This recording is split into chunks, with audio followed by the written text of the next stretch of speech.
Hi, my name is Shay Powers, and today I'll be doing a coach interview with Brent from Butte, Montana. Introduction. Today we're sitting down with Brent, a full-time construction worker and volunteer coach here in Montana. He didn't take the traditional path into coaching, but he did make a lasting impact on his community through his dedication, heart, and hands-on leadership. We're excited to hear his story, not as a coach, but as someone who shows what it means to lead by example. Sorry. What was your childhood like? Did you know what you wanted to be a coach? I grew up in Montana in a small town where everyone knows everybody. Life was simple but tough.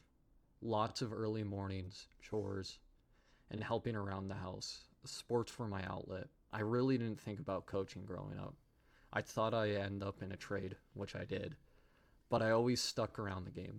Coaching sort of found me through my kids, the community, and the love of the game.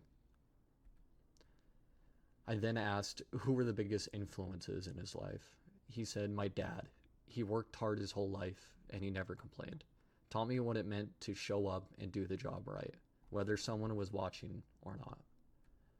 When I asked what his first experiences when he was coaching and what defining moments there was, he says, my first time coaching was when I offered help with my son's youth team.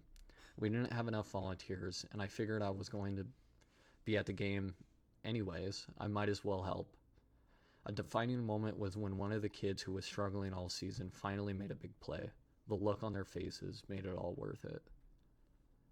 I then asked first coaching opportunities and what was it like for him. I had no formal training, just a whistle. I was still working long hours in construction, so I'd come straight from the job site, dusty and tired, and jump right into practice, but I loved it. The kids didn't care what I did for work, just wanted someone to show up and that can believe in them. I had then asked him, how has your coaching philosophy changed over time the longer you've done it? And he says, at first, I thought it was all about pushing them and getting them wins, but now I know it's more about teaching life through sports. Not every kid is going to be an all-star, but every kid deserves a coach who believes in them, shows up, and teaches them something important or valuable that day. I then asked, what were the biggest roadblocks early in your career? He said time. Working full-time construction meant juggling a lot long days and still trying to be present at practices and games. Sometimes it felt like I was running on fumes, but I had to learn how to coach. I knew the game.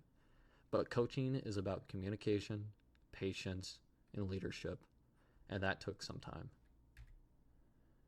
How did you approach different personalities and learning styles? I started paying more attention. Some kids respond to firm tone, others shut down. Some need a drill drone, and others need to walk through it slowly. Or drill, sorry about that. Some need to see a drill done, others need to walk through it slowly. I learned to adjust, not lower my expectations, just tailor my approach. A lot of that came from just listening and watching closely each player. What was the most rewarding moment in your career so far? The most rewarding moment is at the end of every season, when everything we have worked on over the season comes to an end. The players are happy and appreciate what we have done for them. Growing that connection with every player is special, knowing how much they've come. I then asked what strategy or mindset that truly transformed how you coach. And he said letting go of the scoreboard and focusing on effort, attitude, and growth. Wins are nice, but if a kid becomes more confident, learns to lead, or picks up an ethic through our time together, is when he feels like he truly did good as a coach. What advice would you give to your younger self about coaching? Don't sweat the small stuff. Kids will forget to play, but always remember how you treated them. Show up, be consistent, and let them know you care, and that's pretty much the job. How do you separate good coaches from average ones? He took a second and then he responded, good coaches coach the person, not just a player. They just don't yell the instructions, they teach. They listen. They set an example. They show up whether it's raining, snowing, or nobody's watching. That's what separates them. I then asked, how do you continue to grow as a coach?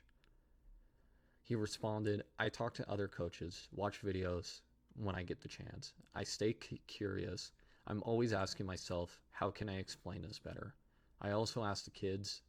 They'll tell you real quick if something's not clicking. Where do you see yourself heading next in your career when it comes to coaching? He said, I'll keep volunteering as long as my body holds up and the community needs me. I don't do it for a paycheck. I do it because I care deeply for the players and the community. Best advice for coaches that are just starting out. You don't need a fancy title or degree to make a difference. Just care about the players or kids. Show up every day and lead by example. The rest you'll learn as you go. Sorry. In conclusion, what stands out most about Brent is that he proves that you don't need a title to be a great coach. Just commitment and care. His story reminds us that showing up matters, whether it's after a long day on the job or sidelines of a game. We're grateful he took the time to share his journey, and we hope it inspires others to do the same in their own way. Thank you.